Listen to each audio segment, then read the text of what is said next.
Всех приветствую в клубе медоедов. Очередное заседание. Сегодня у нас финальный выпуск по 8-часовому подкасту Лекса Фридмана с основателями и первым участником эксперимента по внедрению чипа в мозг человека компании Neuralink. Сегодня мы поговорим об опыте эксплуатации, о котором рассказывал этот парень, которому вживили этот чип, и в целом о философских и этических проблемах, связанных с этой технологией, с которыми мы сталкиваемся вот уже, можно сказать, сейчас. С вами сегодня Ната Устименко, Андрей Рипула и Миша Штейнбек. Начинаем. Андрей, поехали. Так, доброго дня всім, доброго вечора. Перед тим, як я почну, хочу нагадати, що давайте, будь ласка, підписуйтеся на наш канал. Наш канал Медоїдів пропонує такий широкий спектр тем від науки до історії, психології, філософії, геополітики навіть. Тобто ми так розвиваємо серйозних індивідів, які будуть будувати Третю Українську Республіку і будуть мислити максимально масштабно. Тому давайте підписуйтеся на нас, і ми вам будемо пропонувати широкий спектр ефірів з різних тем. Ну, от тепер давайте по нейролінку. Ну, так, ми всі передивилися, дехто навіть по кілька разів передивився це 8-годинне інтерв'ю Лекса Фрідмана та Ілона Маска та 3 інших людей, які причасні до компанії Neuralink. І от останнє інтерв'ю це було з хлопцем, якого звуть Ноланд Арбо. І він, власне, перший юзер. Мені було, чи другий юзер, загалом один з перших юзерів, якому було встановлено цей імплант.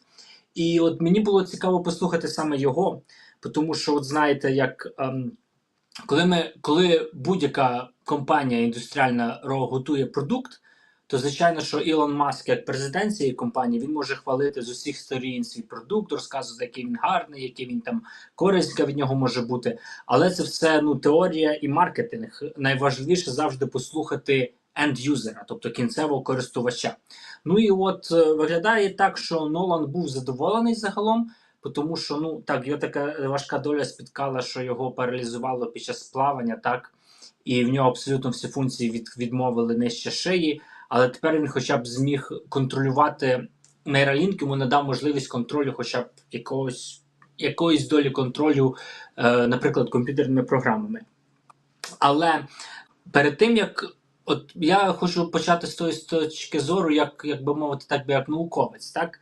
От Ноланд Арбо, він є кінцевий продукт нейролінку. Тобто він кінцевим користувачем нейролінку. Тобто він є вершиною айсберга, той, який видно над водою. Але як ми знаємо, що над водою знаходиться тільки 10-та частина айсберга, а 90% знаходиться під водою. Так от ті 90% айсберга нейролінка, які знаходяться під водою, вони викликають багато етичних проблем. Наприклад, перша проблема. От Neuralink, його кінцевим користувачем є людина, але зрозуміло, що для того, щоб виготовити один чіп, який буде працювати, постає питання, скільки разів треба було протестувати цей чіп, і головне питання, на кому його протестувати, так? Тобто, от я переглядав статті і кажуть, що з 2018 року було вбито приблизно 1500 тварин, тобто свиней та мавп, на яких пробували тестувати Neuralink.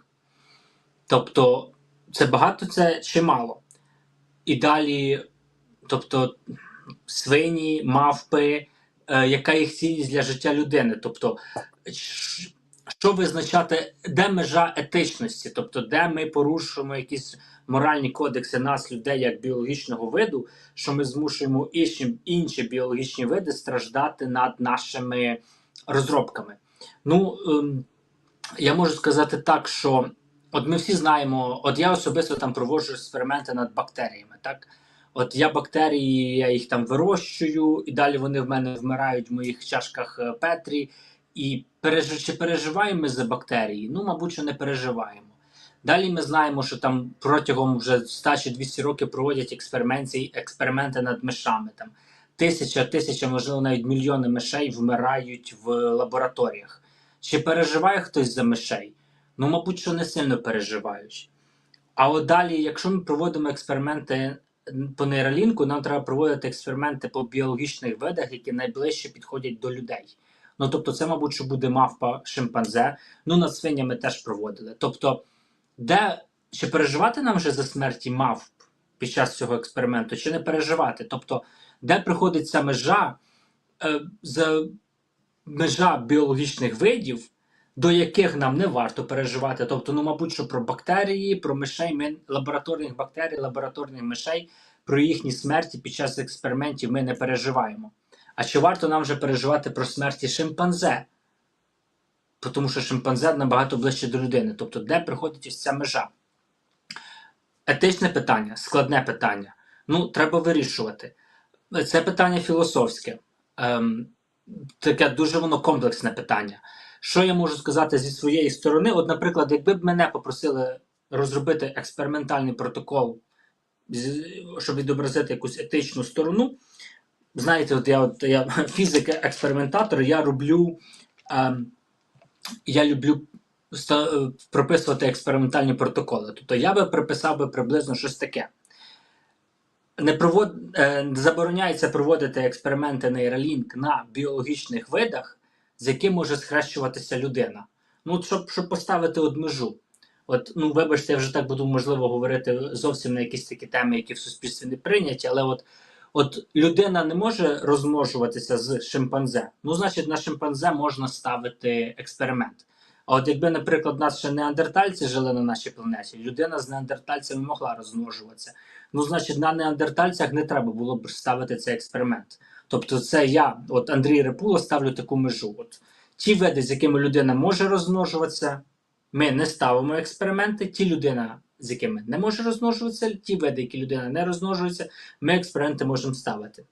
Тобто моральність я проводжу ось тут.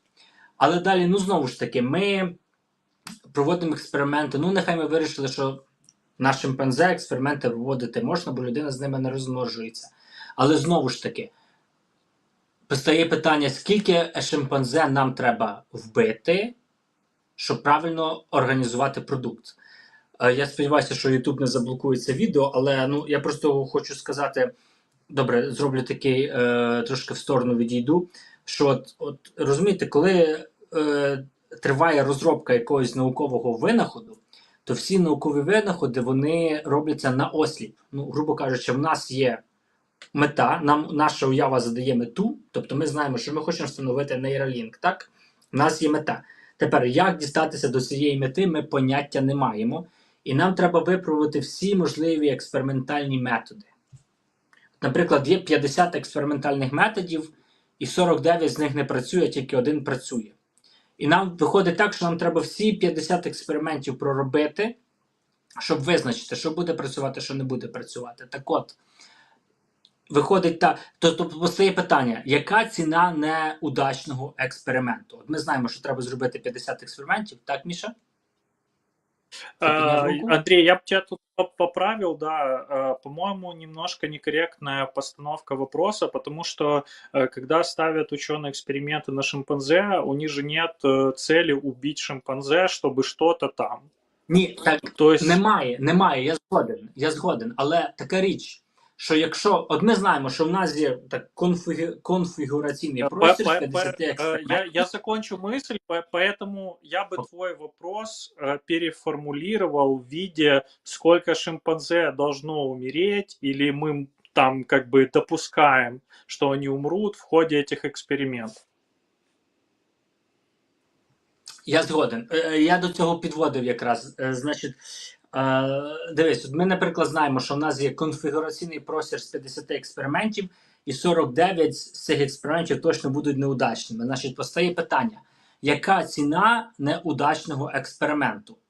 Я говорю, наприклад, про себе. Коли я проводжу експеримент там з ціанобактеріями, так, то в мене ціна неудачного експерименту там чашка Петрі, в якій всі ціанобактерії померли, наприклад. Чи переживаємо ми за ціанобактерії? Ні. Не переживаємо. Яка найбільша ціна неудачного експерименту по нейролінку?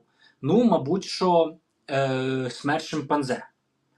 Тобто, яка в нас можливо буде максимальна можливість смертність шимпанзе при нашому експерименті.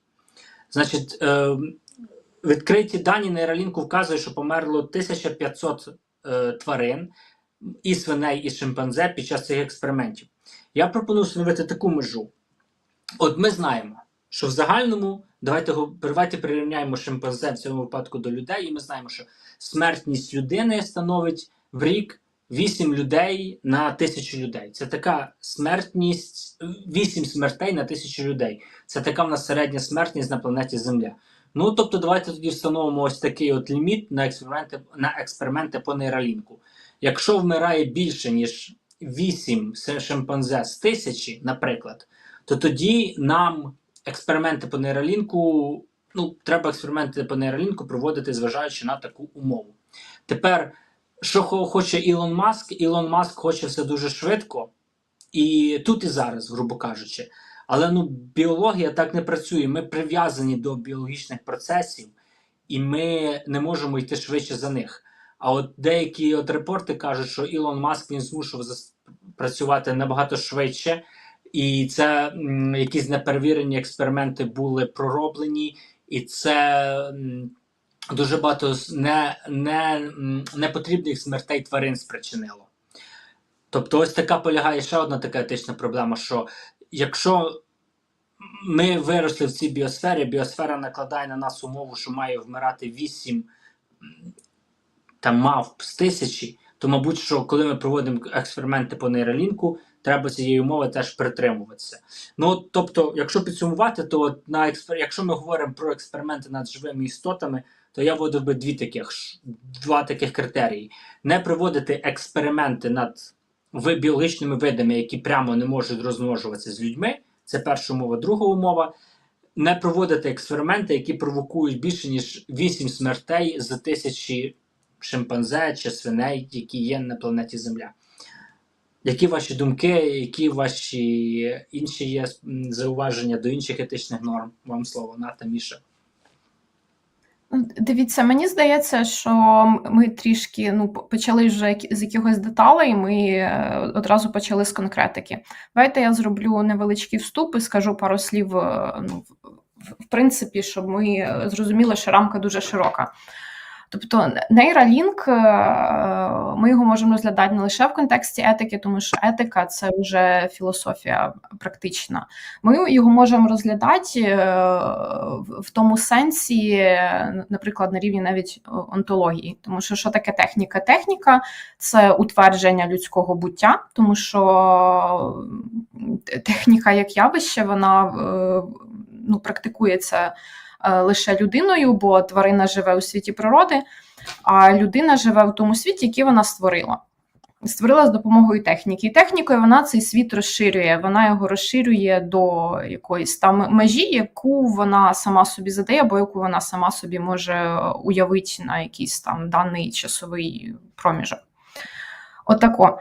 Тому, наприклад, ми одразу, не ми, а я буду за себе говорити, одразу тут хочу заперечити там певні категорії людей, які футурофоби або технофоби, які, в принципі, говорять про те, що різкий там технічний прогрес потрібно зупинити, або що такі от штуки, як нейролінк, це абсолютне зло. Техніка так чи інак, вона буде розвиватися, тому що це атрибут людини як такої. Тобто це той простір і той засіб, який використовує людина для того, щоб якісь свої цілі задовільнить. Це те, що нам притаманне як виду людському. Це перше. Це ми так якби зафіксували. Тобто, чи так, чи інак, техніка розвиватиметься. Якась техніка, вона буде, як це називається, органоподібна, вона подібна до природи, да, така штука є органопроєкція. Органічна, так. Вона буде або імітувати природні явища, або буде розвиватися як біотехнології, такі речі подібні. А буде техніка, яка менш подібна до природи, вона не буде повторювати якісь природні функції або імітувати їх. Отак от. От, якщо ми говоримо про етичну рамку, ви тут і Андрій, і Міша, ви згадували такі речі, як ціль та засіб. Тобто техніка, вона завжди є засобом і ніколи ціллю самою у собі. Людина встановлює цілі і техніку використовує як засіб. І в тому ж і криється оцей етичний компонент, а саме в цілі. Тобто заради якої цілі використовується техніка. Якщо ми говоримо про Neuralink, то ціль, в принципі, блага. Це допомогти людям розширить свої розумові можливості, або якщо ми про якусь конкретну групу людей говоримо, це disabled people, то в принципі допомогти їм виконувати якісь речі, які вони не могли виконувати, тому що вони постраждали. От. Тому з цієї точки зору цілі благі. А от якщо ми уявимо собі ситуацію таку, пофантазуємо гіпотетично, і нехай там Neuralink би став обов'язковим, і кожному треба було обов'язково імплантувати Neuralink, то тут ми вже могли, в принципі, замислитися, тому що якщо ми говоримо про людей просто звичайних, не людей, які мають якусь медичну потребу до Neuralink, то ми вже почали замислюватися, а з якою ціллю це робиться. Умовно, є там люди, які вірять в теорію змови або в такі речі, типу там про, як нам писали це все в коментарях, про контроль над людьми, там що промивання мізків, закачування інформації, це якісь кібератаки на мізки, якийсь делегований ПТСР через Neuralink, коротше, такі от штуки. То тут вже виникають сумніви. Тобто я собі не малюю таких апокаліптичних сценаріїв, але от той момент, що Neuralink дійсно можна використати зі злими намірами, його не можна ігнорувати. Тому що елементарно, не знаю, можна зламати, як людям ламають телефони, або якось нещодавно був випадок, коли там сьогодні-вчора з Хезболою. Так. Мені здається, тут нам детальніше може сказати Міша, бо він краще в цьому розбирається. Спасибо. Я, прежде чем сказать свои мысли по этому поводу, я зачитаю один из комментариев из чата. Джосен Нестеренко спрашивает, а яка межа була у Маска у відео, чи там не було такого? Там такого не было, Маск на эту тему не говорил, но Маск на другую тему говорил, важную. То, о чем Андрей упомянул, что Маск спешит очень сильно, и у него есть понятный мотив, почему он спешит. Маск находится в уверенности абсолютной, что мы стоим на пороге появления суперинтеллекта, УИИ, который намного будет превосходить возможности человека по интеллекту. И он, и не только он, есть большая группа людей, в том числе и футурологов, которые разделяют эти опасения по поводу того, что как только ИИ получит суперинтеллект, мы для него перейдем на уровень домашних питомцев. И здесь возникает вот та вероятность катастрофы, которая, например, описана там в фильмах «Терминатор», что искусственный интеллект уничтожает человечество за ненадобностью. Он понимает, что человечество ему бесполезно для него, конкурент за ресурсы, так сказать, на этой планете, и зачем людей в расход, там оставить какое-то количество людей как домашних питомцев, остальных в расход. Там контролируемая популяция и все вытекающие. Куча фильмов фантастических снято, книг написано, давно эта дискуссия идет. Так вот, Маск уверен в том, что этого можно избежать, если человек получит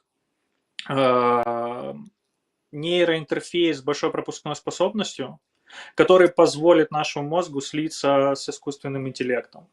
И тогда искусственный интеллект будет сродниться с нами и не будет нас воспринимать как бесполезную там какую-то животное, он будет нас воспринимать как часть себя, а мы его будем воспринимать как часть себя.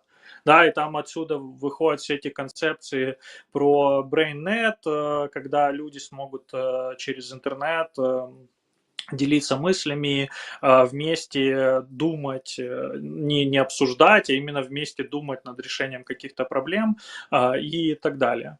Вот. И именно из-за этого Илон Маск спешит, потому что он считает главной угрозой это появление суперинтеллекта до того, как у человечества появится нейроинтерфейс с достаточно быстрой пропускной способностью для того, чтобы можно было с этим суперинтеллектом общаться. Ученые посчитали там пропускную способность разных видов деятельности человека и его мозга, и оказалось, что там спинной мозг, головной мозг, он работает намного быстрее, чем мы способны обмениваться информацией между собой с помощью речью, там, с помощью письма или там печатать на клавиатуре. По сравнению с тем, как быстро работают мозги, и какие там пропускные способности есть у интернета, и какие вычислительные мощности есть у компьютеров и у ИИ, наши средства человеческой коммуникации безнадежно как бы медленны.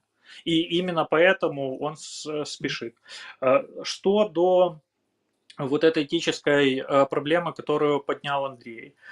Тут очень легко зайти в такое поле лицемерие, что значит вот бедных там животных убивают для того, чтобы мы получили что-то там, люди какие-то технологии развили. Я напомню, что, как Ната правильно сказала, это в нашей природе не то, что мы кого-то хотим убивать, а вообще человек с тех пор, как он перешел от собирательства и охоты к земледелию и оседлому виду жизни, он разрушает природу вокруг себя. Просто у человека способ адаптации к окружающей среды вышел на такой уровень, что он научился эту среду вокруг себя изменять. И когда мы эту среду вокруг себя изменяем, мы как бы ее убиваем, потому что это не природный процесс. Это человек благодаря там своей воле, он хочет строить города, хочет строить дороги, хочет строить коммуникации, добывать ресурсы. Все это ведет к разрушению природных экосистем, которые возникли в ходе там эволюции природной без вмешательства человека. Поэтому вся деятельность человека разрушительна. И люди, которые говорят о том, что там убиваются какие-то животные или там в научных экспериментах гибнут какие-то животные, они потом спокойно идут домой, включают свет, идут в душ, включают воду, пользуются всеми благами цивилизации, не задумываясь о том, что все эти блага цивилизации покоятся на том, что мы разрушаем среду природную, какой она была. И гибнут там сотни тысяч видов животных, растений. Уже наука доказала, что у растений тоже есть чувства, они коммуницируют между собой, просто у них это происходит на химическом уровне, а не на привычном нам уровне. Поэтому я бы вот это разделение проводил, что на каких животных можно ставить эксперименты, чтобы так совсем вот с этикой, самым этичным способом ставить такие эксперименты, я, наверное, бы считал, что на людях-добровольцах. Вот кто хочет, говорит, я хочу, ставьте, пожалуйста, на мне эксперименты, пожалуйста, это будет самый этичный способ. Если мы говорим о животных, для привлечения в такие способы, я бы ставил эксперименты, проводил бы эту этическую грань таким образом, что эксперименты позволено проводить только на тех животных, которые появились благодаря человеку. То есть мы не берем из природы животных, не вырываем их из их экосистемы диких и не ставя на них эксперименты. Точно так же, как лабораторных всех мышей и крыс, их выращивают в этих лабораториях. Если бы не эти лаборатории, они бы никогда не родились.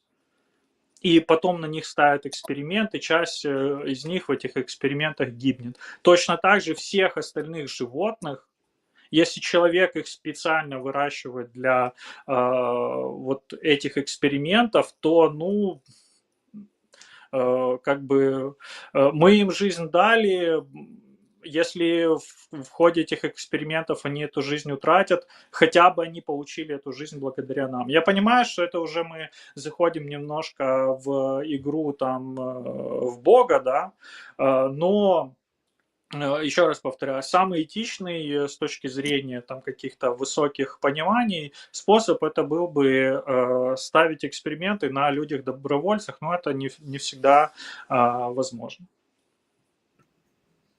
Ну, можливо, це не зовсім ми граємо в Бога. Я думаю, що вже всі українці засвоїли урок, що ти або хижак, або жертва. Тобто існує тільки два статуси живого організму в всій природі. І в даному випадку людина, на жаль, виступає як жертва. І от якщо нам вже треба, якщо вже виходить так, що в нас виходить смертність тварин якихось під час наших експериментів, то нам просто треба зробити так, щоб ця смертність не була занадто високою. Ну, да, сподіваюся, що YouTube не забанить це відео через те, що ми тут про такі речі говоримо. Я хотів би тепер висвітлити ще одну тему, яка етична тут. Ще одна дуже важлива етична тема. От, да, ми зрозуміли, що нейролінк може бути корисним для людей, ну, інвалідів. Так? Оцей Нолан Тарбо, він паралізований. Сьогодні вранці з'явилась новина, що Ілон Маск в своєму твіттері чи X сказав, що ми можемо тепер замінити нейролінк, зоровий нерв замінити нейролінком, щоб там людина, яка сліпа, могла бачити, щоб нейролінк буде, грубо кажучи, пропускати сигнали на сітківку, щоб ця сітківка реагувала на електромагнітне випромінювання. Добре. Я там уточню, Андрей. Он сказал, что они научились работать со зрительной корой, и при потере полных глаз и даже зрительного нерва, если зрительная кора мозга в порядке, то человеку можно вернуть зрение. То есть они уже как бы разработали эту технологию, сейчас они ее будут усовершенствовать.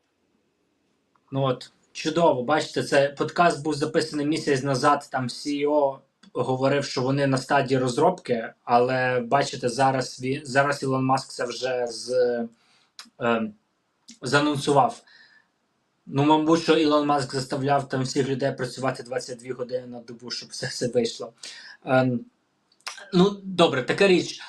Тобто, мабуть, що настане такий момент, або через 5, або через 25 років, коли почнуться задавати людям питання, ну добре, ми вставляємо нейролінк тільки людям-інвалідам, а як на рахунок от, звичайних людей, які за соціальними нормами є нормально фізично розвиненими людьми?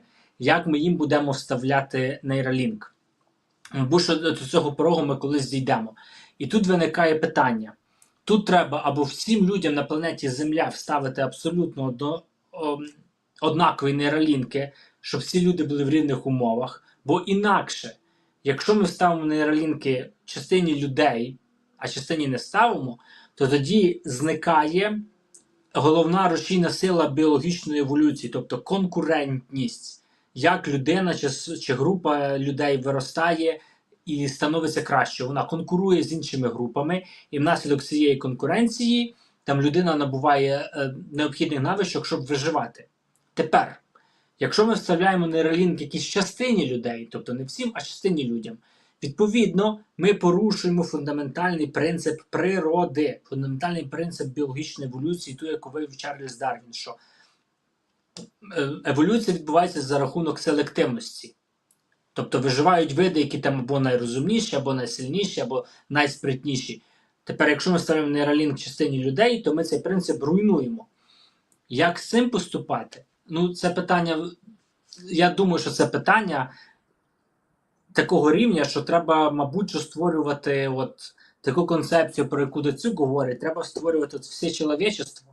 щоб от всі люди з усіх країн світу зібралися, створили якийсь уряд, і вони вирішили це питання ось на такому рівні. Тому що, наприклад, давай продовжуй. Я дивися, я зразу підхоплю, тому що ти згадав Дарвіна, але ж робочою теорією еволюційною є теорія стабілізуючого добору. Тобто там весь циміс в тому, що... Я не чув, розкажи мені. Весь циміс в тому, що має бути якісь екстремуми з обидвох боків, і популяція, гени в популяції, вони мають бути різноманітними. Тобто, якщо ми всім людям ставимо нейролінк, нам треба з обох боків, щоб було по 5% яких екстремумів. Нехай буде 5% людей, яких не буде нейролінка, 90% людей, яких буде звичайний нейролінк, і ще 5% людей, який буде нейролінк про Макс, наприклад, якийсь супернейролінк. І таким чином у нас буде різноманітність, якщо з цією нашою великою вибіркою щось станеться, там люди, не знаю, крякнуть, загнуться, то у нас буде з обох боків по 5%, хтось із них виживе. Особливо у нас буде контрольна група 5%, яким не вставили, і тоді вона гарантовано виживає, і ми знаємо, що ми таким чином зберігатимемо виживальність популяції, якщо щось піде не так. Добре, давай, я зрозумів глобальне питання, хочу тоді питання, мабуть, до вас обох. От, допустим, в мене немає нейролінка, і я подаюся на роботу програмістом в Apple, наприклад. І зі мною головний конкурент чувак, в якого є нейролінк. Як на цьому рівні вирішувати цю проблему? Походу з нього, та людина, в якого є нейролінк, він буде, мабуть, кращим програмістом за мене, да? І як тоді на цьому рівні розв'язувати цю суперечку?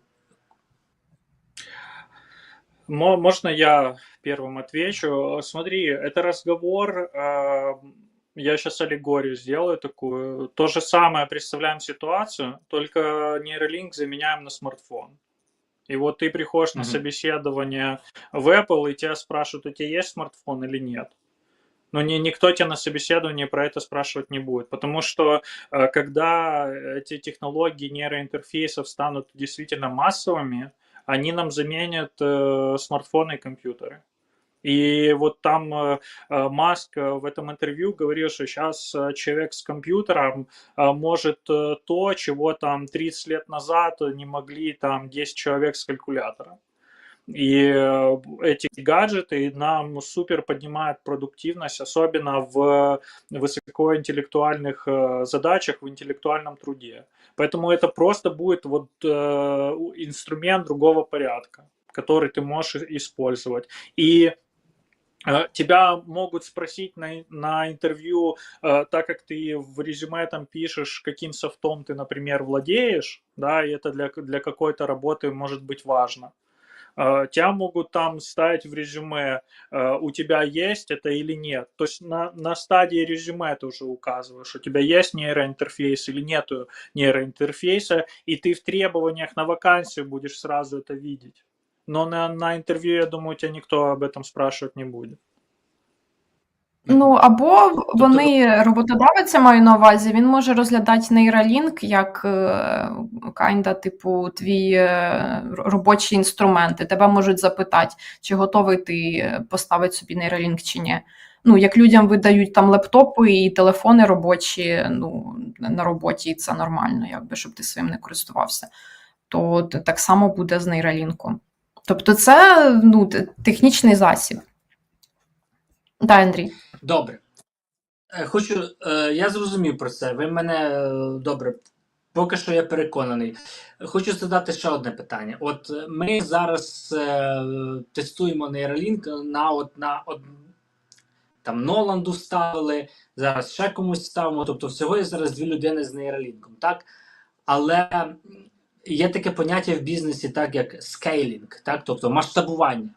От в нас є поки що одиночні випадки, але як нейролінки будуть проявляти себе в глобальній шкалі, коли будуть тисячі, мільйони людей з нейролінками, ми не знаємо. Тому що, коли ми говоримо про масштаб, проблема масштабування, це завжди виникає проблема, коли ми переходимо від виробництва там одного продукту до десятків тисяч продуктів. Тобто, добре. От, ми, наприклад, запускаємо експеримент по всій планеті. Там 30% населення вставляємо нейролінки. І раптом цей експеримент провалюється з якихось причин, і відповідно тоді все населення планети від цього страждає. А планета в нас одна, і відповідно там вся людська цивілізація страждає через те, що ми провели такий неудачний експеримент в масштабах цієї планети. Як ви ставитесь до того? Зараз взагалі про такі страшні теми буду говорити, що мене, мабуть, що... Як ви ставитесь до того, щоб провести міні-експеримент на безлюдному острові, відправити туди 100 людей, так? 50 чоловіків, 50 жінок. І от провести той експеримент, про який Ната говорила, що 10 людям нейролінку в них немає, 80 людей нейролінк звичайний і 10 людей нейролінк Про, так? І подивитися, як оце суспільство зі 100 людей, як воно буде жити протягом, там, я не знаю, 20 років. Таке шоу Трумана, наприклад, якщо дивилися такий фільм з Джимом Керрі. От це такі, знаєте, це дуже вже сильно нагадує експерименти по Євгеніці, які там проводили, да, там, в середині минулого століття. Ну, просто мені здається, що якщо ми почнемо масштабувати неконтрольований нейролінк в масштабах планети, то по-любому виникнуть якісь баги, про які ми зараз не знаємо. Тобто, спочатку я пропоную провести контрольований експеримент на безлюдному острові, але тут будуть задіяні люди. Що ви про це думаєте? Дивіться, я зроблю ще крок назад для того, щоб, в принципі, описати такий механізм, як інновація виникає. Тобто, за Ясперсом, як він пояснював, чому саме виникла оця епоха різкого скачка техніки, розвитку техніки, так звана епоха науково-технтехнічного прогресу. Він сказав, що є 3 ключових компоненти. І якщо відкинуть хоч один із них, із 3, то розвитку б не було. Розвитку техніки неможливо існувати. От, ці 3 компоненти – це значний розвиток природничих наук. Друге – це spirit of enterprise, дух підприємництва, його можна перекласти, так, я думаю, да, дух підприємництва. І третє – це високий рівень організації. Лише в суспільстві, в якому існують ці 3 компоненти – розвиток науки природничої, дух підприємництва, можна називати свобода, це свобода і довіра, і третє – це високий рівень організації, тільки там може виникати новація і значний науково-технічний прогрес. Без хоч одного з цих компонентів. Коли ти кажеш природнича наука, це ти маєш на увазі фізику чи філософію, коли ти говориш про природничі науки? Я маю на увазі те, що в Штатах називається science. Як в школі в курсі фізика, хімія, біологія, типу, да, науки про природу. Тобто не філософія і не психологія, не психоаналіз. Да, Міша. Дивіться, але природнича наука, вона не виникає як сама по собі, вона виникає у залежності від методу. Тобто існує метод декартівський, і без філософії, якщо грубо вже казати, нічого неможливо, там жодна наука, там ані гуманітарна, ані природнича, то таке, тому що філософія метод породжує. Міша, ти хотів щось сказати? Да. Я хотел сказать, что у нас это называется точными науками или естественными науками, да, то, что Андрей спрашивал. Вот. Но действительно, без философии, вся наука вообще, в принципе, это дочь философии. Без философии ничего невозможно, как Ната правильно сказала, метода не будет научного. Да, і дивіться, дайте я зафіналю свою думку, до чого я вела. Чи є сенс збирати, наприклад, цю групу людей там з усього світу, чи вставляти цей нейролінк людям з усього світу, якщо має, в принципі, сенс надавати його людям із того суспільства, де існують оці три компоненти, які породжують там новацію і технологію. Тобто мав би сенс, я не знаю, в Штатах зробити якусь програму, залучати людей, напевно, які дали присягу військову, і пропонувати їм цей експеримент. Тому що, перше, вони виросли там, у них вже є оцей spirit of enterprise і все на світі, і вони б не були такими відчуженими від цієї технології. Це я так думаю. Угу. Тобто ти Да, по поводу этой группы людей, если опираться на теорию сталого відбору, который сказала НАТО, то туда надо послать не 50 женщин и 50 мужчин, а просто 100 мужчин, потому что мужской пол является экспериментальной веткой эволюции. Вот, маленькое такое уточнение. Вот. Я думаю, что такие эксперименты, конечно же, возможны, но я думаю, что это обойдется там без прям такого, что там на остров куда-то там отправят. Я думаю, на более мелких группах это будет проводиться, и в каких-то просто лабораторных условиях, точно так же, как там над людьми ставили эксперименты, например, там по пребыванию в невесомости, когда они там в бассейнах с определенной соленостью воды плавали в скафандрах, которое обеспечивало чувство невесомости.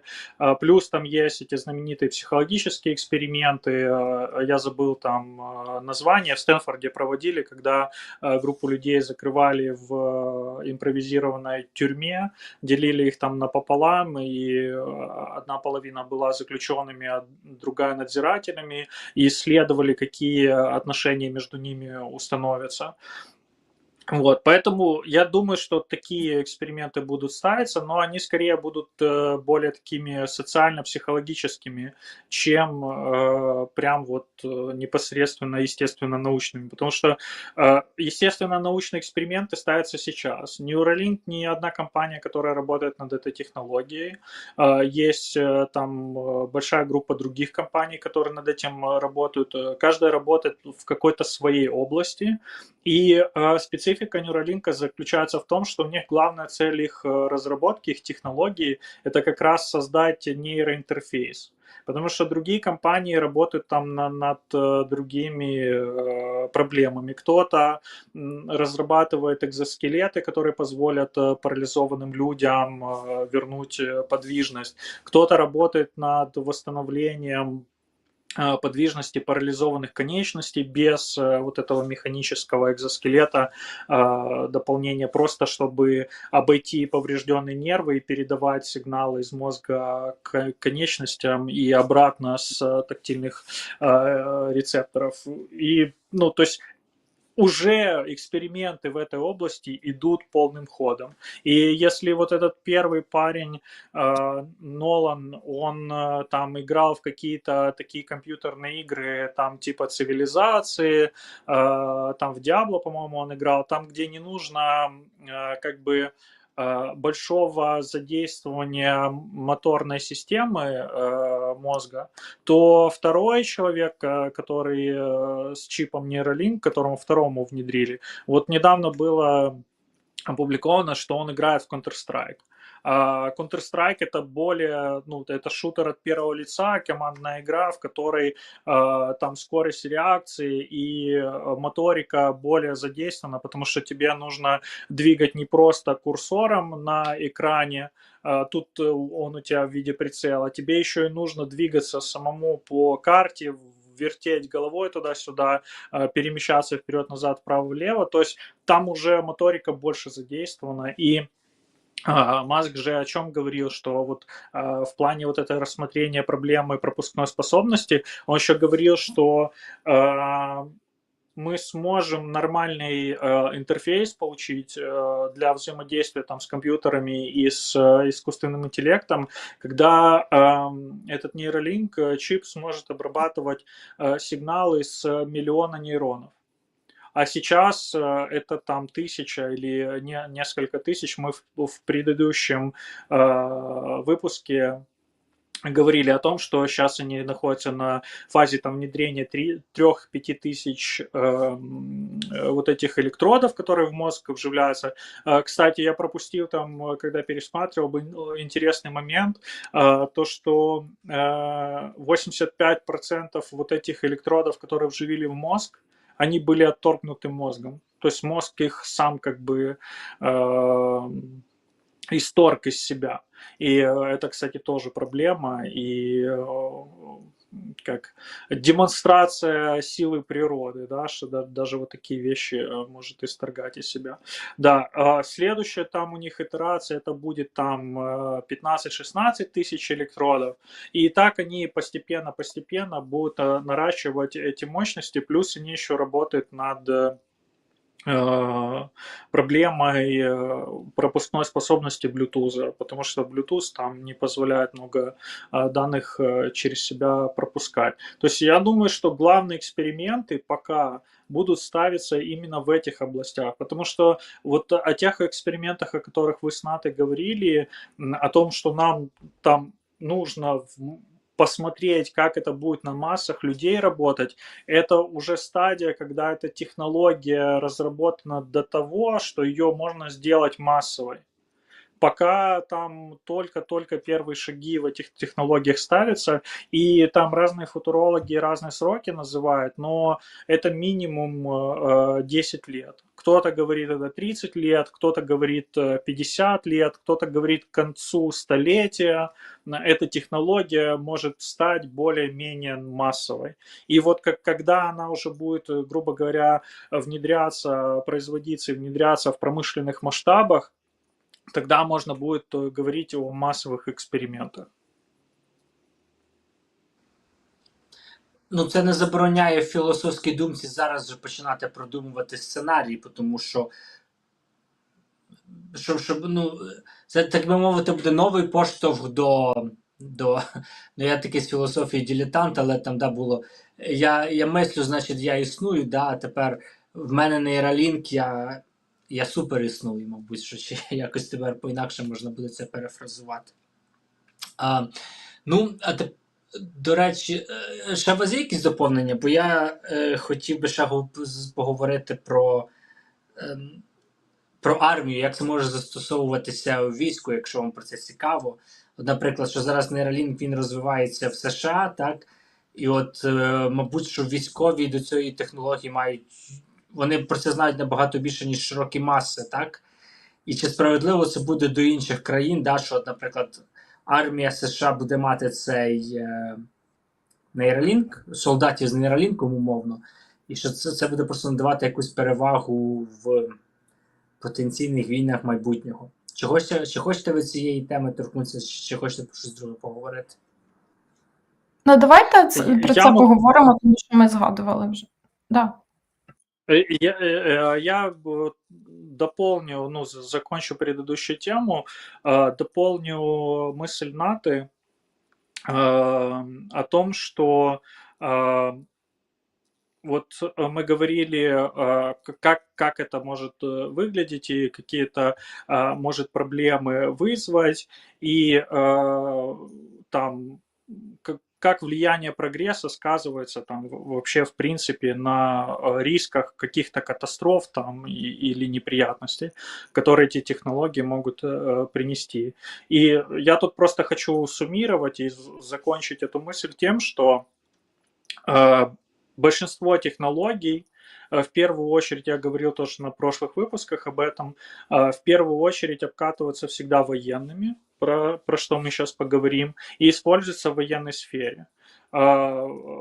Исследования радиоактивности, которое привело нас к атомной энергетике, супердешевому виду энергии, сначала было использовано для создания ядерных и водородных бомб. которые были использованы в войне. Куча, любую технологию сейчас возьмите, которая на бытовом уровне у нас используется, большинство из них было придумано для военных или впервые взято в оборот и использовано военными. Потому что на военной сфере, на поле боя ты всегда должен идти впереди противника, быть на шаг вперед, что может обеспечить тебе победу.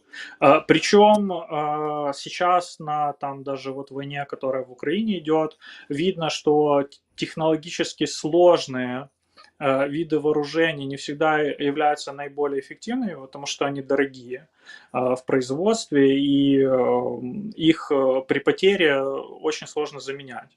Просто потому что, во-первых, это дорого, во-вторых, производство сложного оборудования занимает много времени.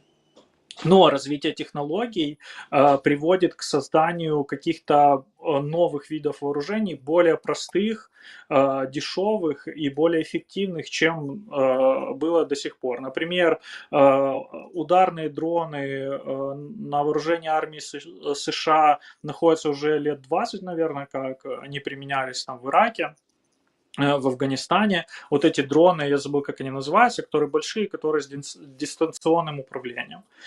Сейчас на поле боя в Украине применяется куча мелких дронов, которые стоят там пару тысяч долларов, а вот те дроны ударные, они стоят миллионы, там десятки миллионов. Но любая технология, у нее всегда путь развития лежит в двух плоскостях: масштабирование и уменьшение стоимости воспроизведения. То есть технологии уменьшаются в размерах, уменьшается стоимость их производства, они становятся более массовыми. Поэтому я думаю, что вот технология нейроинтерфейсов будет двигаться по такому же пути. И сейчас же главная проблема заключается в том, как внедрять электроды в мозг. И я, когда готовился к эфиру, там почерпнул информацию, сейчас ведутся разработки, как эти электроды просто внедряются под кожу и могут общаться с мозгом без инвазивного проникновения в череп. Сейчас разрабатываются такие технологии. Поэтому мы не знаем, мы не можем себе представить, куда это все нас приведет и как будут выглядеть эти технологии в будущем, потому что, как Андрей вначале сказал, у науки есть цель, и она пробует любые способы, которые могут помочь достигнуть этой цели. Я підхоплю. Сейчас закончу мысль, что главное еще хотел сказать. Никакие угрозы, никакие риски этот прогресс не остановят. Потому что, еще раз, все всегда можно использовать во вред и во благо, и любая технология – это просто инструмент. Молоток, он не плохой, не хороший. Таким его делает человек, который может его использовать для того, чтобы забить гвозди и построить дом, или пойти ограбить кого-то, проломить ему череп. То есть это просто инструмент, воля человека делает этот инструмент хорошим или плохим. Вот, поэтому любые риски от того, что кто-то кого-то взломает, вот как Ната говорила, там через эти нейроинтерфейсы, это всегда будет борьба там злоумышленников и тех, кто им противостоит, в обнаружении способов, как это можно взломать, и изобретении способов, как от этих взломов можно защититься. И пока человеческая история говорит нам о том, что бенефиты от любого технологического прогресса намного больше, чем урон, вызванный вот теми рисками там, и опасностями, которые несут с собой, вот, розвиваються ці технології. Так, я тебе одразу підхоплю. Ти говорив про цілі науки, і коли ми говоримо про те, що Neuralink буде застосовуватися людиною, то ми так само можемо говорити про цілі, але вже конкретної кожної людини. Тобто людина все одно є носій свободи волі, і кому б то Neuralink не поставили, але ну, все впиратиметься в те, як людина застосовуватиме цю технологію, і чи не боятиметься вони її застосовувати, і подібні речі. Тобто до чого я веду? Що будь-яке умовне розширення можливостей, воно працюватиме тільки тоді, коли людина готова приймати рішення і його застосовувати. В контексті армії у нас буде якась там група людей, яким інтегрують Neuralink, поставлять, але все одно вони, як носії свободи волі, вони стикатимуться з тими самими ж проблемами, з якими стикаються усі військові, які беруть там в військових діях участь умовно. Мотивований чи не мотивований, він знає, за що він буде там воювати, чи він не знає. Щоб просто його юзати, це одна справа, а щоб юзати його з якоюсь конкретною метою, то і чи є Neuralink, чи в тебе немає, то ти все одно стикаєшся з тим самим, чим стикаються всі люди без Neuralink. Мені здається, що всі оці спеціалісти із, як вона називається, морально-вольової підготовки, вони не втратять роботу після Neuralink, і вони так само будуть важливі в армії, потрібні. Да. Це якщо до теми... Продовжуй. Ні, це якщо до теми армії. Якщо, в принципі, взагалі говорить про те, як би людина, наприклад, будь-яка сприймала світ із нейролінком, то ця штука з нейролінком ми могли б, якби у нас було більше людей, які його використовують, ми могли б протестувати, наприклад, такі деякі філософські теорії, які, наприклад, говорять про те, що форма визначає зміст, що техніка визначає там людське мислення. Ще ж, наприклад, Маклюєн частково цього дотримувався, він казав, що media is the message. Тобто, що у кожного медіа є своя ціль, і що форма інколи визначає зміст, і що якщо у нас буде нова форма, якісно нова форма носія інформації, то у нас і сприйняття інформації зміниться, відтворення інформації зміниться, навіть вона буде, оця форма, задавати зміст цієї інформації. Отак.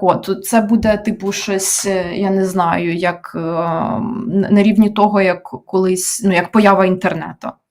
Уявіть собі життя до інтернету, як інтернет змінив наше життя. От Neuralink це буде як якась масштаба нового інтернету. Отак. Угу.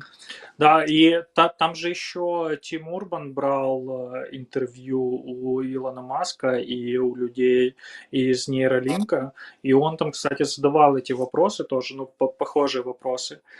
И сейчас же в чем ситуация состоит, что, как мы обсуждали на самом первом выпуске, сейчас Neuralink может только считывать сигналы мозга, передавать их на устройство, где там искусственный интеллект обрабатывает эти сигналы и учится их понимать. То есть человек учится использовать нейролинк, а нейролинк учится понимать человека.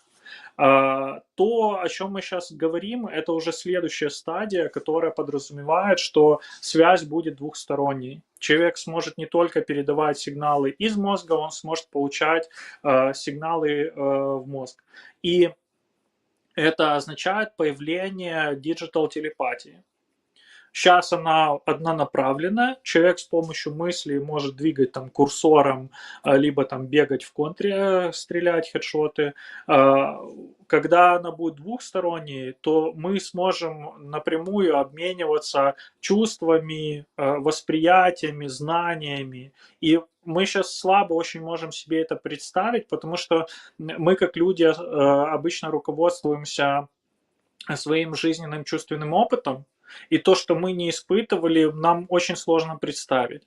Есть, конечно, суперлюди, там обычно это какие-то неимоверно талантливые философы, которые могут ставить мысленные эксперименты и как-то себе представлять то, что они никогда не испытывали. Но обычный обыватель все всегда пропускает через себя, через свой личный опыт. В основном это нужно психологически очень быть прокачанным и иметь крутые там способности и навыки, что самое главное, чтобы себя заставить пережить опыт, который ты лично не испытывал. Нужно очень хорошую там эмпатию иметь для этого. Вот. Но когда вот эта диджитал телепатия станет возможной, то мы сможем обмениваться опытом. И в одном из видео, которое я там смотрел, готовясь к этому видео, к этому эфиру, там, например, приводился такой кейс, что, например, просмотр спорта изменится навсегда. Потому что ты сможешь через нейролинк подключиться к нейролингу там Лионеля Месси, и не просто смотреть, как он бегает на поле, а ощущать то, что он ощущает.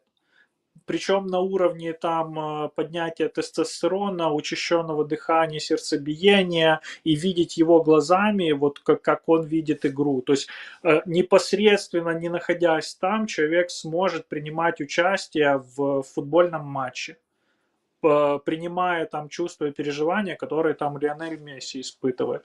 И если мы там идем в военную сферу, то вот эти сейчас ударные там беспилотники или FPV-шки, человек не будет использовать какие-то контроллеры, там очки, он просто через нейроинтерфейс будет подключаться и напрямую управлять этими дронами. То есть мы придем к тому, что там я как большой любитель аниме, осуществятся наши влажные мечты про гигантских андроидных боевых роботов, там, который человек с него садится, подключается нейроинтерфейсом и, значит, воюет на поле боя. Но большинство из этих концептов были созданы еще во времена раннего зарождения интернета, и тогда даже у фантастов, или там не у всех фантастов, возникала мысль, что чтобы подключаться нейроинтерфейсом к этому боевому роботу, не обязательно физически находиться внутри этого робота. Ты можешь сидеть за 1000 километров и по спутнику передаваться сигналы, и ты можешь все это удаленно делать. Мы сможем исследовать океаны, другие планеты. Точно так же удаленно подключаешь нейроинтерфейсами каким-нибудь там дроном, ботом, луноходом, и просто сидя на Земле это все дело удаленно этим управлять. Мне тут вспоминается роман, по-моему, Головачева, я когда-то читал, мне очень понравился, он называется «Чужой». Там фабула в том, что отправили в дождевом черве, короче, типа отправили ловушку, чтобы найти инопланетные цивилизации. Сделали ракету, якобы потерпевшую там катастрофу, внутрь поместили погибшего космонавта в скафандре, и у него, значит, на его бутсах была грязь, и в этой грязи был червь дождевой, засохший там. И в этом черве был микрочип, который там размерами с бактерию, и который воздушно-капельным путем внедряется в мозги, значит, живого существа, которое его найдет. И вот разослали в разные стороны такие, значит, ловушки, и какая-то там внеземная цивилизация нашла одну из этих ловушек. Этот чип внедрился в мозг инопланетянину, и человек на Земле, то есть там передатчик, а у человека на Земле приемник в голове, и он когда спит, он видит, что происходит с вот тем инопланетянином. Живет, грубо говоря, его жизнь. Когда он просыпается, он там пишет отчеты, короче, и вот таким образом они исследуют. То есть там 20 или 30 лет назад, когда писался этот роман, это была чистая фантастика, а вот сейчас мы стоим на пороге вот таких технологий, которые там ну, не в ближайшем, наверное, будущем, но в каком-то отдаленном будущем станут все-таки реальными.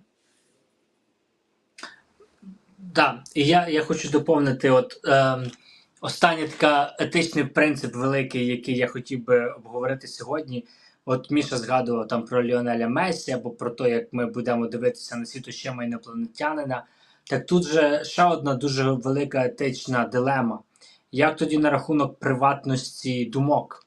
От якщо там формально, про що ми зараз говоримо? Про те, що якщо буде ця цифрова телепатія, digital telepathy, тоді, відповідно, кожна людина зможе читати мої думки, да? І я так зізнаюся, що я десь, мабуть, що з половиною людьми, яким я говорю, я їх ненавиджу. То що мені тоді придеться робити? Не, я не так розумію. Там смотри, как раз Тим Урбан с Илоном Маском там, и с другими людьми обсуждал эту проблему. Это был один из как бы первых вопросов, которые он задавал в этом контексте. И на что он получил ответ, ну, очень очевидный, который лежит на поверхности, что люди смогут слышать твои мысли только по твоему согласию. Угу. Ты сможешь на уровне своего подсознания, ощущений этим управлять точно так же, как ты управляешь своей речью. Ты же не задумываешься, говорить мне сейчас, не говорить мне, как у меня там губы должны шевелиться или язык. Ну, когда ты учишь новый язык, ты какое-то время можешь задумываться, чтобы новую фонетику научиться воспроизводить. Да, но потом у тебя это все переходит на автоматизм, и ты абсолютно над этим не задумаешься, но ты регулируешь свою речь. И точно так же ты сможешь регулировать вот те мысли, которые другие люди смогут слышать, в кавычках, через вот эти нейроинтерфейсы. Так, і ви ж врахуєте, треба врахувати, що йдеться в першу чергу про, ну, типу, свідомі думки. Тобто більшість своїх так званих думок ми ж не реєструємо, ми їх не усвідомлюємо. Мені здається, що це все так звана телепатія, це буде та сама передача тексту, тільки вже без залучення традиційних засобів, як умовно я там пишу повідомлення комусь в WhatsApp, а так я можу таке мисленнєве повідомлення комусь відправити. І це фактично те саме, тільки мені вже для цього не треба якийсь отакий зовнішній носій, а це був би нейролінк. Тобто, ну, буде без різниці, що голосовуху записати в WhatsApp, що повідомлення відправить, що повідомлення з голови в голову відправить. Це буде просто так, типу, швидше. Ну, це моє таке бачення. І я б хотіла ще трошки доповнити оцю штуку про сенсорну передачу, відчуття і подібні речі. Дивіться. Ми, як люди, ну, так званого як першого світу, чи цивілізовані люди і так далі, ми, коли думаємо про інформацію, про якісь повідомлення, про форму подачі інформації, ми завжди уявляємо, що це візуальна інформація. Тому що ми виросли в епоху, ну, науково-технічного прогресу. Наша культура, вона, в принципі, візуальна. Чого? Тому що завдяки друкованим засобам, завдяки Гутенбергу, у нас форма відділяється від змісту. От, умовно, в мене є пензлик. Ну, його можна побачити. Якщо я візьму і напишу пензлик, і відправлю це повідомлення де-небудь, в WhatsApp, публікую де-небудь, там, в Інстаграмі, Фейсбуці, це буде відділення форми від змісту. Людина може будь-який пензлик собі уявити, не треба бачити якийсь конкретний пензлик, тому що це буде пензлик. Отак, ну, в принципі, в такому режимі вся наша культура, вся інформаційна культура, вона існує. Але поза тим існує символічна передача інформації, існує аудіальна, кінестетична передача інформації. Тобто доторк – це та сама інформація, що і візуальна інформація, це просто інший її вид. І коли, наприклад, людей так дивує, що вау, можна відчути щось там, що інша людина відчуває або що-небудь пережить, насправді, якщо б ви потренувалися, ви могли б зрозуміти, що ви свої кінестетичні відчуття можете уявити. Подивіться на свою кімнату, оберіть будь-який об'єкт рандомно, уявіть, що ви його лижете. І ви знатимете, що ваш язик може усвідомлювати структуру будь-якого об'єкта, на який би ви не подивилися. Якщо ви уявляєте, що ви його торкаєтеся язиком, вам не треба буквально його торкатися язиком, достатньо уявити. Тому що ця здатність до перцепції, до відчуття доторку, вона у нас пов'язана із язиком, але вона у нас вбудована, як заводське налаштування. Нам не треба щось лизати спеціально, щоб знати його структуру. Так. Я бы тут уточнение внес, что у нас есть эти способности с рождения, но мы должны им обучаться. И это все в младенчестве происходит. У нас происходит сопоставление, грубо говоря, тактильной и визуальной информации, которую мы получаем.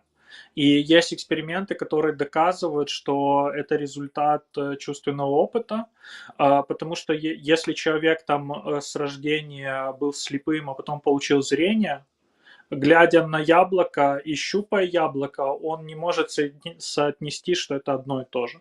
Ему нужно как бы обучиться тому, что это одно и то же. И я еще читал интересные эксперименты по этому поводу, что на кошках ставили тоже такие жестокие эксперименты с этической точки зрения, но дало большое понимание о том, как мозг работает. Кошек у одних растили в атмосфере, вот они родились, их сразу помещали в environment, в котором есть только горизонтальные линии. Все вокруг расчерчено в горизонтальных линиях. И у них мозг учился воспринимать только горизонтальные линии. А других в такой же environment, только там все линии вертикальные. И когда этих кошек вынимали потом, когда вот они там определенный момент взросления прошел, их вынимали и помещали в нормальную среду, они были полностью дезориентированы, они не могли нормально ориентироваться в пространстве, потому что у них мозг обучился определять только там вот в одном спектре пространства. Либо горизонтальные линии, либо вертикальные линии. А для того, чтобы нам ориентироваться в пространстве, нам нужен мозг выстраивать 3D, потому что на самом деле мы же видим 2D. У нас сетчатка глаза, она плоская. И мозг уже достраивает, учась, что такое перспектива, и да, учась, как перспектива работает и как она, как объекты в перспективе выглядят, когда они на разном расстоянии, и когда ты под разным ракурсом на них смотришь, мозг сам дорисовывает 3D у нас в голове. И вот из-за этого то, что кошки не вот в этот период, когда мозг учится воспринимать окружающую реальность, не воспринимали ее в 3D, у них не было этой перспективы, они потом не могли нормально ориентироваться в пространстве. Поэтому да, этому мы обучаемся. С другой стороны, это нам показывает вот то, что важно сказала Ната, то, что мы способны обучиться новым способам восприятия окружающей реальности и коммуникации. Потому что тоже вот о чем Тимур Бен там разговаривал, то, что я упоминал ранее, о том, что посчитали, что там пропускная способность мозга там спинного и коры головного мозга, головного мозга, она намного больше, чем, во-первых, там речь, слух, тактильная информация и даже зрение. Зрение – одно из самых быстрых способов получения информации у человека. И то вот о чем Ната говорила, что вся наша современная культура, она визуальная. И вообще человек 80% информации, если я ничего не путаю, получает через зрение. Это именно поэтому, потому что это самый быстрый способ получать информацию для нашего мозга. Но эта информация внутри мозга обрабатывается еще быстрее. Поэтому вот эти интерфейсы, нейроинтерфейсы, которые с помощью вот этой цифровой телепатии позволят нам не просто воспринимать там чувства, мысли других людей, они позволят нам делать это намного быстрее. И, возможно, мы выйдем на новые уровни восприятия, которые нам сейчас недоступны в силу ограничения вот нашей сенсорной как бы природы. То, что у нас вот эти 5 чувств есть, и мы ими ограничены. А как раз вот эти нейроинтерфейсы, они нам дадут какое-то шестое чувство, с помощью которого мы сможем там взаимодействовать с окружающей реальностью. Я доповню, що не обов'язково шосте відчуття. Ну так, шосте відчуття можна розвинути якесь, так, інтуїцію, наприклад. Бо як Where is my cat пише, що емоції можна буде відправляти повідомленнями замість емоджі. Оце так цікаво буде шосте відчуття розвинене. Ще можна буде просто, ми про це вже в першому ефірі говорили, розширювати вже ті відчуття, які в нас є.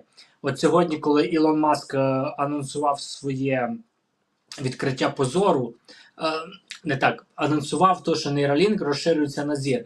Він опублікував там фото Джорді Лафорджа, так, зі Star Trek Next Generation. І Джорді Лафордж, він, наприклад, бачив цей вайзор його, він там міг бачити інфрачервоне світло. Тобто інфрачервоне це означає, він міг бачити тепло. Тепловізор, грубо кажучи, в нього там був. Тобто, про що я говорю, що от в нас, коли був ефір про Оппенгеймера, я там показував шкалу електромагнітних хвиль, тому що я люблю візуально подавати інформацію, яку представляю. Як Міша сказав, що у нас візуальна інформація краще сприймається. Так от, хто не дивився той ефір, подивіться, я десь там на якійсь 30-й хвилині показую весь спектр електромагнітних хвиль. Так от, якщо весь спектр електромагнітних хвиль, який існує в природі, це десь 100%, так, то наше око сприймає десь, мабуть, що 7% максимум. Тобто ці кольори, веселки, так, фіолетовий, червоний, жовтий, зелений, блакитний, то це тільки десь 7% від загального електромагнітного спектру, що включає в себе і радіохвилі, і мікрохвилі, і радіацію.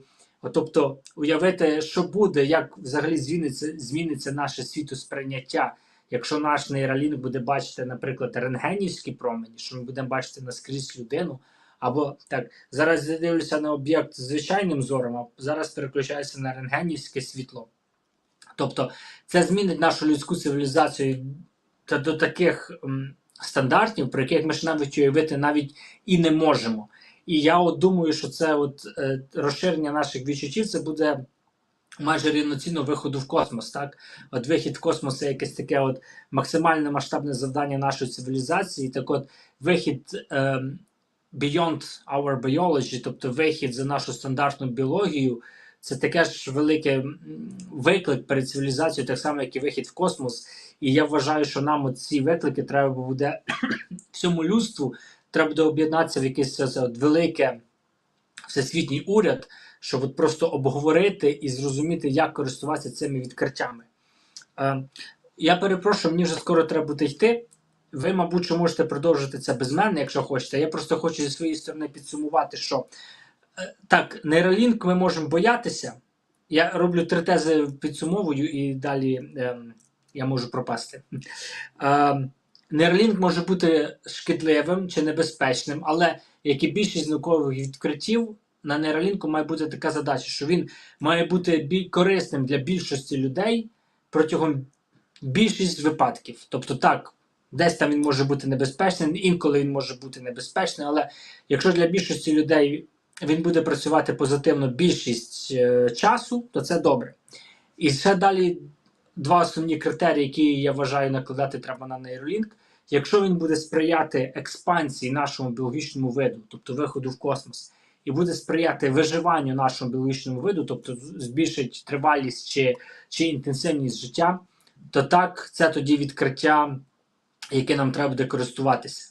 Якщо ми раптом побачимо, що нейролінк там зменшує популяцію людей і впливає якось негативним чином на наше життя, то нам тоді його не те, що треба забороняти, бо заборонити це найлегше. Ні. Нам тоді просто треба накласти на нього якісь регуляції, щоб розуміти, як ним користуватися. А регуляції будуть накладатися ким? Ну, мабуть, якимось всесвітнім урядом. А для цього треба, щоб люди об'єдналися і зрозуміли, як ним користуватися, як нейролінком користуватися. Тобто ось таке от відкриття зможе якийсь такий новий виток цивілізації запустити. Тобто я особисто з нетерпінням чекаю, куди він нас приведе. Вам слово. Угу. Спасибо, Андрей. Я хотел напомнить нашим зрителям, чтобы они ставили лайки, подписывались на канал, на спонсорство, помогали нам развивать наш проект, делились ссылками на эфиры. И еще напомнить, что в описании к видео есть сбор на 61-ю бригаду. Примите участие в сборе на силы обороны. Вот. И в эту тему я как раз хотел сказать, что вот НАТО еще важный вопрос подняла по поводу отделения формы от смыслов, да, что у нас есть разделение между этого.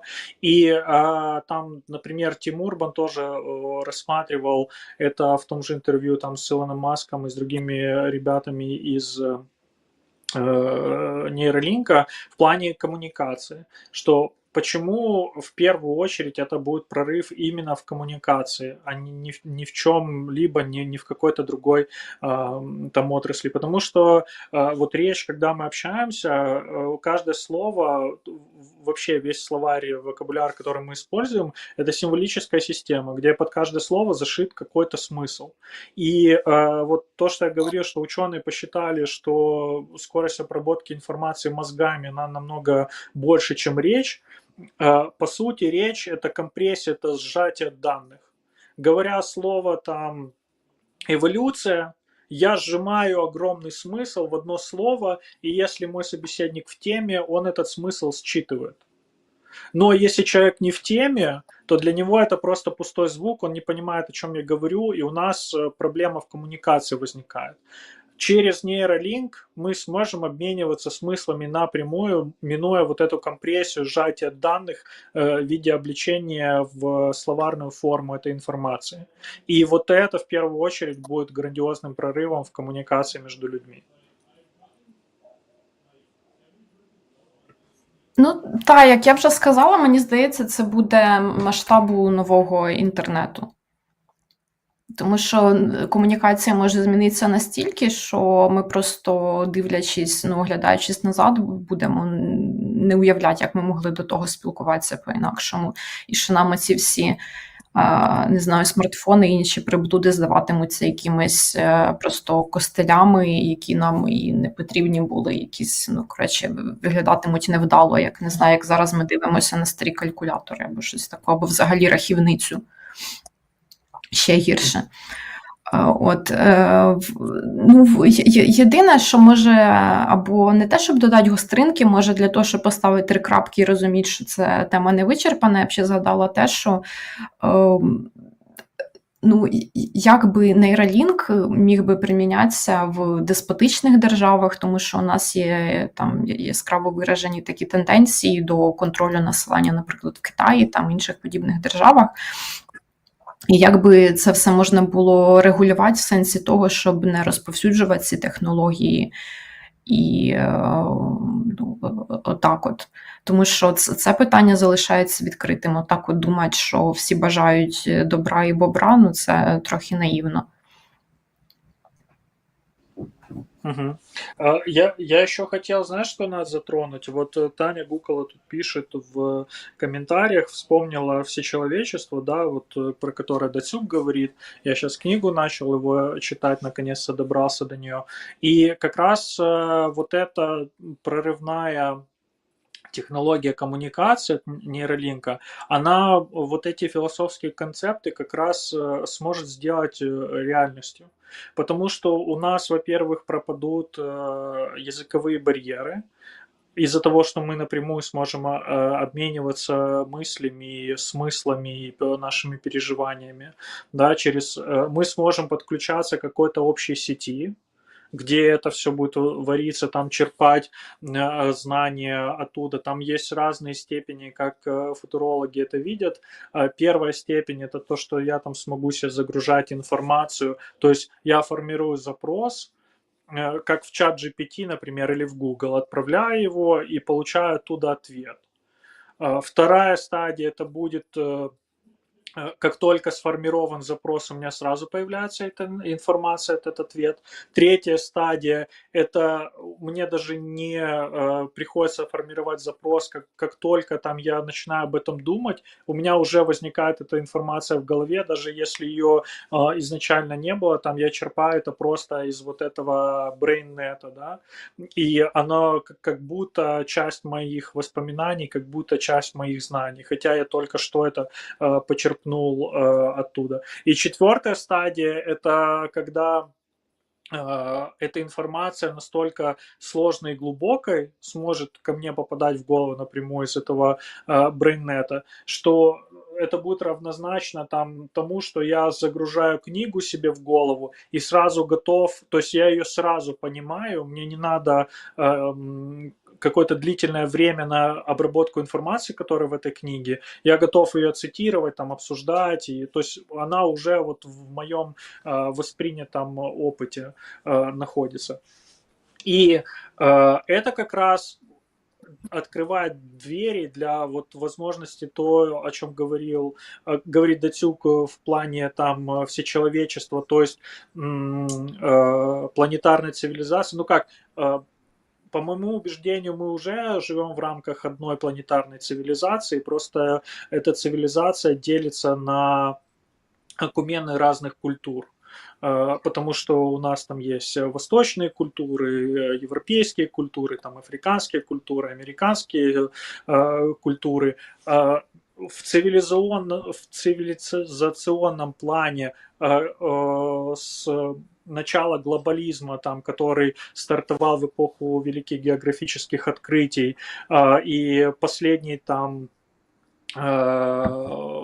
независимые цивилизации, нетронутые там девственные, это вот были цивилизации американских индейцев, которые развивались без связи там с другими цивилизациями. Вот когда человечество начало коммуницировать там через торговлю, через перемещение, через транспорт по всему миру, мы уже начали жить в рамках планетарной цивилизации. У нас цивилизация одна, потому что мы используем все плюс-минус одни и те же гаджеты, которые были там порождены в западной культуре, например, там, например, там все телефоны управляются операционными системами, которые были придуманы в Америке, там в институте Беркли велись первые разработки, которые легли потом в основу там всего, что в этом плане есть. Там лазерные компакт-диски, там цифровая фотография была изобретена в Японии, но уже когда Япония стала частью глобального Запада цивилизационно. То есть уже невозможно провести вот эти грани четкие между цивилизациями разными там на востоке, на западе, на севере и на юге, что вот эта цивилизация, она обладает каким-то уникальным набором, которым больше вы нигде не найдете, там технологических каких-то вещей. Но культурно у нас эти различия все еще остаются в плане менталитета, в плане того же языка, там, традиций каких-то и тому подобных вещей. Когда произойдет вот этот breakthrough в коммуникативных технологиях из-за нейролинка, это тоже все исчезнет, потому что подключаясь напрямую к этому BrainNet, тебе сразу становится это все доступным, причем не просто для изучения, а ты сразу это сможешь воспринимать как часть своего опыта. И тогда вот эта идея всечеловечества и там какого-то мирового правительства, она станет реальной не потому, что там кто-то с кем-то сговорится, и мы, значит, будем управлять там людьми, а потому что вот эти барьеры просто рухнут сами собой, а необходимость социальной структуре общества все равно останется. И мы получим ситуацию, когда у нас будет общество планетарным. То есть все население Земли будет частью одного общества. Ну или, по крайней мере, та часть населения Земли, которая будет с вот этими нейролинками. Это то, о чем ты, Ната, говорила, что нам нужна вот эта экспериментальная база, что у части населения их не должно быть, а у части должна быть какая-то супер-пупер. Вот это супер-пупер, какие-то мега-элит про там ультра нейролинки будут у каких-то, конечно же, элит. А там у массы, когда эта технология станет массовой, у там среднего класса обывателей будет себе возможность поставить просто вот какие-то масс-продакшн образцы. И вот эта часть людей, она как раз сможет стать вот этой частью всемирного сообщества, без языковых и культурных границ. И тогда просто из-за нашей социальной природы мировое правительство становится самоочевидной вещью, потому что социальная структура усложняется, у нас появляется всепланетарное общество, которому нужна какая-то социальная структура, какие-то методы там политической власти и вообще организации управления. Это становится просто самоочевидной вещью, без там каких-то претензий на то, что это значит какая-то мировая закулиса. Вот всех этих теорий, да, там заговора, что кто-то кем-то хочет управлять. Мы, как социальные существа, всегда хотим встраиваться в какие-то структуры, потому что просто у нас это заложено как метод выживания. Поэтому, в принципе, диктаторские режимы существуют, потому что это не выходит за рамки чего-то, вот, что не заложено природой в человека. Это просто другие способы управления людьми, организация социальных структур общества через другие инструменты, с другими там системой мотивации и поощрения наказания. То есть, но это все равно вписывается в природу человека. Поэтому я думаю, что вот это все, что нам казалось там фантастикой или какими-то высокопарными философскими категориями, которые могут существовать только там в вакууме, сейчас вот благодаря этим технологиям становится реальностью. По поводу рисков управления массами людей, вот то, о чем ты говорила на примере Китая, я думаю, что весь вопрос в самой технологии. Во-первых, будет ли позволять эта сама технология. Во-вторых, то, о чем я говорил, что если человек учится, вернее, мозг человека учится управлять этой технологией и взаимодействовать с ней теми способами, которые нам сейчас неизвестны, вполне возможно, что мозг адаптируется и сможет пресекать просто на своем уровне, на уровне мозга, пресекать попытками управлять тобой. Потому что например, если я начну фантазировать на эту тему, как бы это могло быть? Если я уже знаю вот эту метафору о том, что я могу управлять речью и говорить, решать, когда я хочу говорить, когда я не хочу говорить, точно так же я могу там решать, я хочу слышать, не хочу слышать. Я могу выключить свой слух, заткнув уши, да, там примитивно, или там я могу отфильтровывать информацию, которую я слышу. Я могу наушники надеть, включить себе музыку громко, не слышать окружающих. То есть способов влиять на это у меня есть много. Не один. На уровне технологий, я думаю, что разработчиками будут закладываться такие же способы регулирования этих вещей, чтобы человек сам мог на это влиять.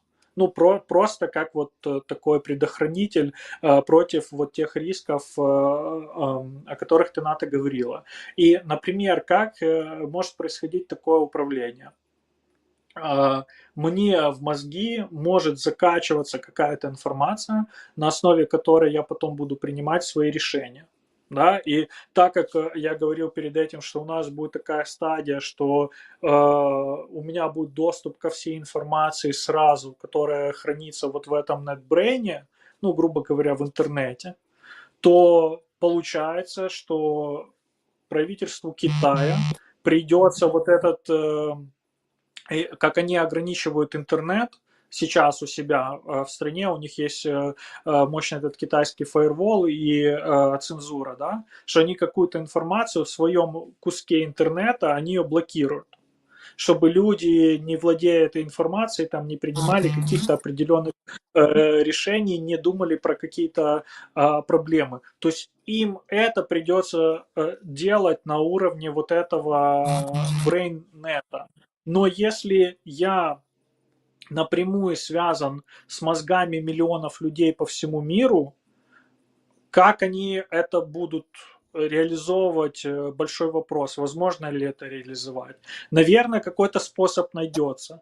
Но это будет как раз борьба способов ограничений, способов взлома этих ограничений. Потому что в Китае любой человек может использовать VPN и выйти в мировой интернет и почерпнуть там любую информацию, которую он хочет. Я боюсь ошибиться, по-моему, не совсем законное использование VPN в Китае, но все равно возможность такая есть. То есть это именно вопрос уже по тому, как с этим работать, действие и противодействие. Андрей написал, что он должен бежать на работу. Спасибо ему большое за то, что он пришел в эфир. Вот, я думаю, що ми теж будемо потихоньку закруглятися, да, Над?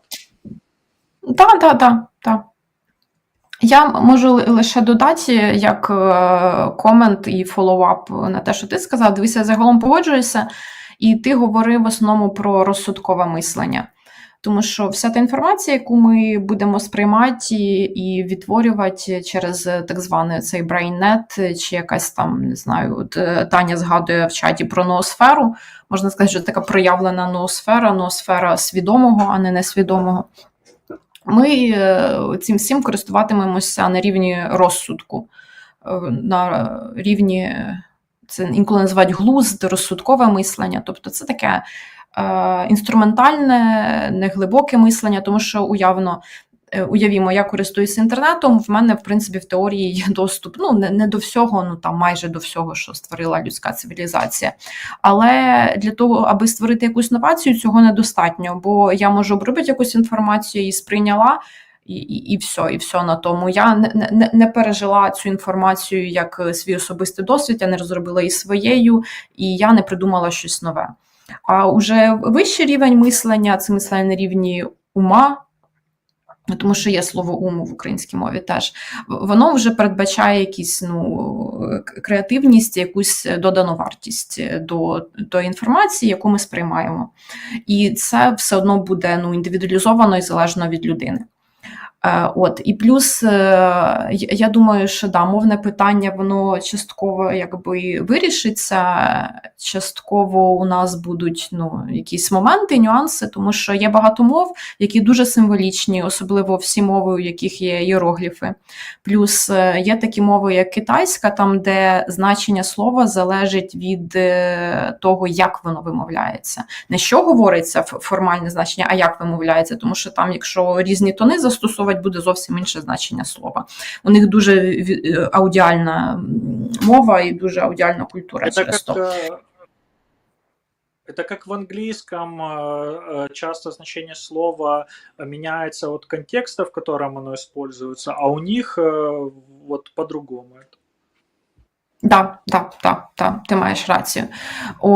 І навіть якщо теж англійська, то англійська, яку більшість людей користується, це так звана simple English, або, там, можна назвати, сучасна англійська. Це ж не та англійська, яка була в Шекспіра та подібне. Англійська, через те, що вона стала світовою мовою, вона спростилася. Є, звичайно, люди, які знають таку високу англійську, там, типу, круту і складну або стару англійську, але їх не так багато. Мені здається, щось подібне станеться з більшістю мов світових, тому що якщо ти хочеш ними користуватися інструментально, щоб був швидкий переклад, щоб ти міг швидко і оперативно з людьми спілкуватися і не паритися, то треба, щоб мови спрощувалися. Мені здається, українська, вона десь по складності може десь плюс-мінус посередині знаходиться. Вона не така складна, як іерогліфічні мови, але і не така проста, як та англійська та сама. От таке. Але я думаю, що це все одно буде на благо, на добро. А для тих людей, які бажають взагалі чогось ще більшого, ще кращого, для них завжди є варіант розвивати свої інші здібності, символічне мислення, візуальне, аудіальне мислення, кінестетичні якісь моменти, ну, грубо кажучи, якоюсь йогою, пранаямами займатися. І ці всі нюанси, вони також зумовлять те, що людина вже буде мислить не інструментально, не лише розсудком, а може і навіть зможе створити щось якісно нове, якусь новацію в цей світ принести. Ну, таке. Тому що, ну, пам'ятаєте, оце ж була тусня, це початок 20-го століття, не пам'ятаю, рух був проти мімесису. Рігель, Гільдебранд, ці всі компанії. Мені здається, буде щось таке подібне, якийсь буде ренесанс такого символічного мислення, ренесанс в мистецтві катарсису, напевно, тому що якщо ми ще більше посилимо ці свої здібності до, грубо кажучи, до інтелекту, до розсудкового мислення, то нам треба буде компенсувати це засобами мистецтва, яке не повторює, не відтворює світ таким, яким вони якось переосмислює. Мені здається, що буде ренесанс в релігійних течіях, ще більше езотерики всякої, ще більше теософії. Може і нормальна релігія реформується якось, ну, там більше прихожан стане. Отаке. Ну, це таке нотка прогнозу від мене. От. Да, окей. Будем финалить. Тема большая. Я думаю, что мы уже вот это интервью Лекса Фридмана разобрали, но мы время от времени будем возвращаться к этой теме, потому что ну, сейчас это все бурно развивается, и вот как мы сегодня упоминали, что там месяц назад или когда там выходило это интервью, только говорили о том, что технология возвращения зрения через нейролинк в планах, а сейчас уже вот заявление о том, что технология уже разработана и тестируется.